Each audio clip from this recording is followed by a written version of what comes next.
There's the worst bit. These have gone up in price quite drastically.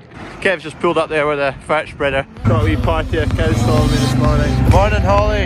There we are, we can't. What a bee. That's the lorry done. Ah, yeah, yeah, we're stuck. Just come to have a wee check on these cows and calves and the bull. There's the big man next to the two new cows. Cows have got about a 3-week cycle when they're in heat. If they were bulling right now and he missed them, it would be another 3 weeks till he got them. I'll shut that door.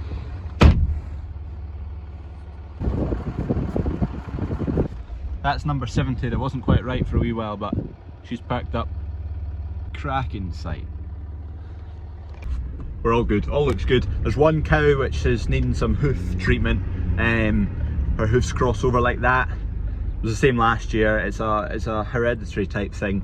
If she was to have offspring that we would keep, the offspring would do that as well. So we just need to, I should have remembered from last year and done her before we put her out, but we're gonna have to bring her in. Here's the cow with the issues with the hoof. You can see her hobbling there. You can see on her back right, she's limping a wee bit, so we need to get her in ASAP. You can see them. I don't know if you can tell from here, but this left claw is bridged over the top of the other claw. I wouldn't think these sunflowers would be far away, so I'm gonna have a wee look here. Right, on the hunt for a sunflower seed here. So what you can see coming off it now is actually the root system, and then under the shell, what will happen is that black shell will get knocked off soon-ish. I'll take it off myself this time. So you've got that big root there, and then those are your two leaves. They don't look like leaves because they're white, but if that'll focus, see a seam in the middle there? So that's two leaves that'll open up like that, and then that'll pop up through the ground. They're coming, they're there, they've germinated. So every year we let out some ground for carrots, peas, potatoes. We've not got any peas this year, but we've got carrots and potatoes. I never got the chance to come up when they were planting the carrots and potatoes. So this is a field of carrots just now. There's 12 acres in here, this field. Lovely uniform beds, but they're already coming through the ground there. Do you sow carrots or plant carrots? There you go. You can see all the green rows coming up. Nice and neat and tidy. Seeds are tiny wee things, they'll be gone by now, but that'll be one carrot. So there's bits on our farm that are light enough to grow potatoes and carrots. So that's why we obviously release it out to potatoes and carrots, but not all of it. There's some bits which wouldn't really take potatoes and carrots. They want loose soil because they're a big volume crop under the soil. They need to be able to push the soil out of the way to grow. So if it's nice and light and free, they'll be able to push the soil out of the way and they can grow nice and big. Don't think we've had carrots in this field before, so it'll be interesting to see what comes. There's also that wee 6-acre field here of carrots, and then just over the road there is the potatoes. So this is the potato field. So 38 acres in here, 16 hectares. Completely different carrots and potatoes. Potatoes, you're planting a big potato. Carrots, you're sowing a tiny wee seed, tiny wee thing. I'm not that sure what variety these are. Possibly Piper. You can see them starting to chip there. Anyway, put that back in. There we go. Don't fancy doing the field by hand anyway. So that's an update on these two fields of carrots and potatoes. We've got nothing to do with them other than letting out the ground. It's good for our own rotation, and you also get relatively good money from them. Also, they're coming in obviously with de-stoners, so when we come in the next year, quite often there's just no stones. It's lovely. There's a big pile to shift though. Right, good morning. Ankle's made a good speedy recovery, so cheers for everyone's concern, but I'm all good now. Still a little swollen, but it's not sore. Dad's currently taking bunker walls off. We've ordered 2 loadfuls because we're needing more. Just didn't quite have enough this year. So there's 4 more left on this load. Dad's put most of them out here, which is a bit annoying because we're going to have to shift them again, because you have to put a pin through the hole up there and then lift it all the way up. Well, we could maybe manage a few of them out here, but it's way more awkward out here than it is in there on a nice concrete floor. This is what you use to hoist them up. So this pin goes through the holes at the top. That goes in there. Connect that back up with that end, and then you just lift the chain with a forklift and hoist it up right. Like those ones. There's another one. There's another one. There you go. 3 metre height, 1.2 metre wide. They weigh 2.7 tonne, these. There you go, that's when they were made. October 21. 8 months ago, something like that. These have gone up in price quite drastically compared to last year's ones. Thankfully, we got the bulk of them last year. Almost doubled in price. I wouldn't like to guess the added price of this shed, including all its components and the walls, if we'd done it all this year. Probably would have covered the fence. 2 more left. See, the tyres are feeling it.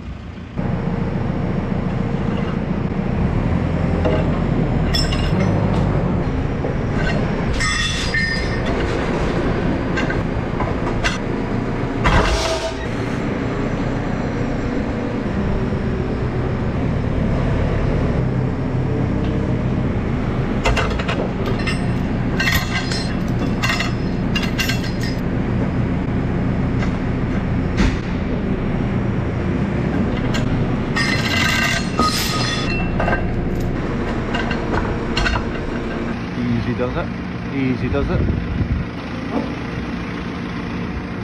Carry one plus. Well, you can hear the forklift beeping, it's on its limit. We're going to boom in a wee bit. Fine. It's going in wiring. They like their grub, these girls. Don't you? Right, I'm along here at yard number 2. Hopefully I can get this wee nut off.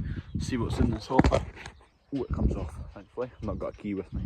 The calves have been round about it, but more at shelter, I think. I know, they've been eating it a wee bit, but not loads.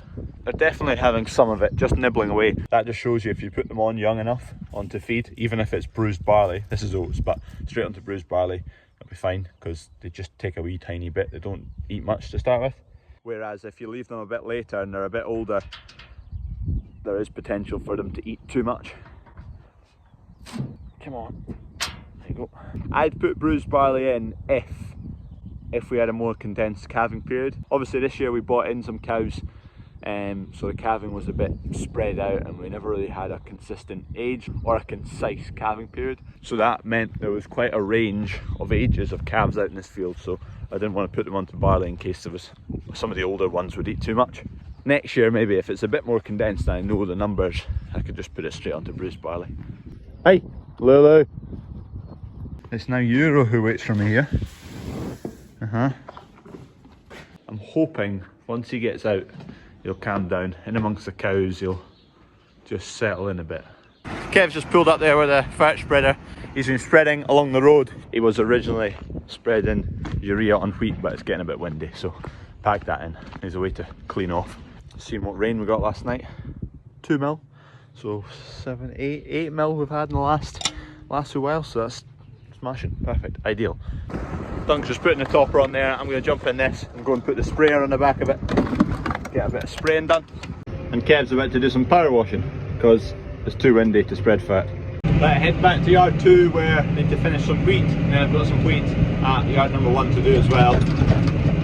Today's agronomy meeting started off with some quite good news. Fertiliser, French prices are out and it starts with a 6 for ammonium nitrate, so that's better news. And if you'd said it started with a 6 last year, you'd have had a heart attack, but this year it's good news because it was up, I don't know, 900 and something. I think that's what ammonium nitrate reached, 940, 950. So that means UK prices will probably be out next week. Generally speaking, they'd be a wee bit less than that as well, so should start with a 6. So if the ammonium nitrate starts with a 6, 600 and something, and the wheat is at 300 plus, then that's manageable. That's quite good. The sums work out. Chemical prices are going to shoot up next season. Just this season's chemicals we're using, they would have been manufactured on last year's gas price, so they didn't change in price really.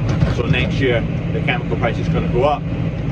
So in terms of the bulkier products that we're using, we're considering buying forward, trying to get some this season for next season. I mean, the rise in chemical prices looking like minimum 30%, 30, 40, 50, 60. who knows, but yeah, minimum 30 across the board for everything really. Also discussing oilseed rape.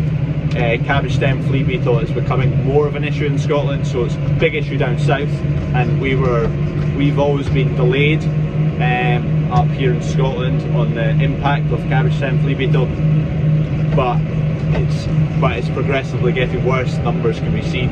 Scotland managed to figure out that sowing rape as early as possible was the best way to avoid cabbage stem flea beetle damage. England kind of didn't clock onto that, and they were still, I think England were doing the opposite, sowing late, really late, and it just wasn't working out, and the amount of rape grown in England drastically dropped. And since rape has skyrocketed as of recently, the price of it, England producers are trying to grow a bit more. This year specifically, there's a lot of good looking crops in England, so we're going to stick with early sowing. That works. Tillage techniques, there's a kind of balance between minimum till and no-till. The establishment techniques of rape, no-till doesn't work that well and doesn't deal with compaction enough for the rape. Minimum till seems to do the best job in terms of cabbage stem flea beetle numbers.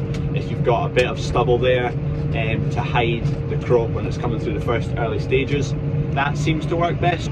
So what we're doing at the moment is our kind of minimum tillage. We disc the ground, we actually disc it twice, then drill it. Less tillage than a plough, but not no-till. Seems to work quite well for us, so we're just going to stick with what we're doing on the rape side of things. It's a very valuable crop right now. You're talking harvest time £800 a tonne. A normal year, £350, £400 is smashing. We're in the money here. So £800 a tonne is a valuable crop. We need to look after it. Our input costs have gone up, diesel, fert, but the commodity value has gone up more. So if those numbers stay the same, you'll see a lot of rape in the country. There is a lot at the moment, but you'll see even more. Because it's a very similar product to sunflower oil, vegetable oil, that has led the price to go up, because 95% of world sunflower oil is grown in Ukraine, and that's, you know what's going on there.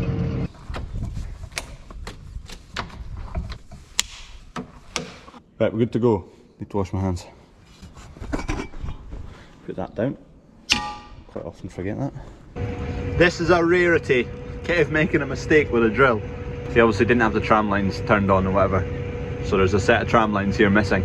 Although halfway along they come on again, so I don't know whether he was going that way and realised, or he was going that way and they turned off. But there we go, no tram lines. Just as well I've got GPS. Right, we're off to the races. It's quite a nice long flat field.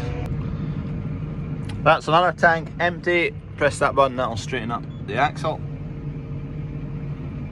Lift the boom right up the top. Lock the pendulum. Lift either side. Then draw them in. All going well. They'll clear the mounting brackets. Just bounce off that bit. 1, 2. Drop the whole boom down until they're in the cradles. That's the whole boom down, and then the individual sides, 1 and 2. Right, done in this field. Now shifting over to this field, which happens to be just right there. And I can just sneak over without having to fold the booms in. Easy does it, steady does it. Bit close over there. There's the big man over the way. What are you doing chomping? Get to the woman. This is what I mean by going by the poles. A wee bounce.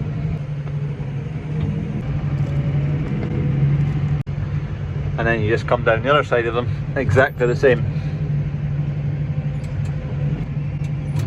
What's the verdict with the coos? Have they wrecked the wee wooden platform I put down to stop them getting in about the ballcock? No, it's still there. That's one of the new beasts. Okay, heading back to yard number 1 now. Got a bit of wheat to do there. You're about to see a time lapse.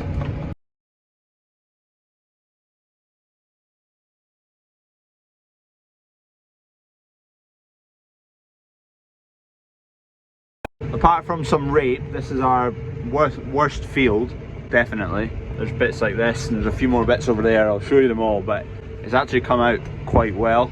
Didn't think it would come this good. This is the bit I just showed you. Just pooled with water and drowned out. It was sown wet as well. I never got the chance to get properly broken up and good drainage in it.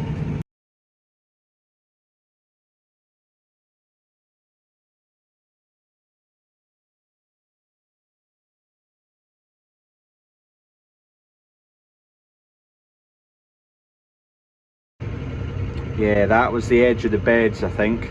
So there was beds here, and then there's beds running in that direction, the potato beds. So we've not been able to loosen off the soil there. It was too wet when we came in to get it really loose and free and break it up. There's the worst bit. It'd be better actually if I went up with a drone and showed you the field. You never get every field perfect. You never get any field perfect actually. It'll be interesting to see come harvest time how this compares to another field of wheat. It's not near the road, neighbours can't see it, so we're all good. Right, it's 20 to 7, so I'll do this tank full. I still need to do another 200 litres after that, but I'm not going to do that tonight because by the time I get this done, give it a rinse out, and I've still got to make this video.